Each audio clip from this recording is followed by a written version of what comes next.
केरल छुईला दक्षिण पश्चिम मौसुमी वायु उत्तर पूर्वांचल को भी आज मौसुमी वायु छुईंथिबा आईएमडी पक्षर सूचना मिली। मौसुमी प्रभाव में दिल्ली और आखपाख अंचल में आसंता शुक्रवार पर्यंत विक्षिप्त भाव वर्षा होबार पूर्वानुमान कर जून सुधा दक्षिण पश्चिम मौसुमी वायु दिल्ली और हरियाणा को छुईब बोली अनुमान करा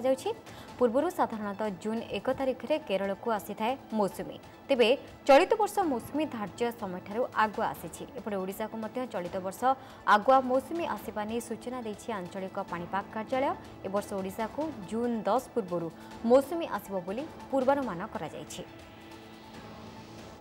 ओडिशा रे मनसून आम साधारणतः 10 जून आसता है किंतु पूर्व आसबार संभावना रोचे कारण जदिव 3 तारीख पर्यंत वर्षार संभावना रोचे 4 ରୁ 6 भितर पुणी फर्दर तापमान बढ़िबार संभावना अच्छी से आउ गोटे सिस्टम भी फर्म होवार जना पड़ुछि जोटा कि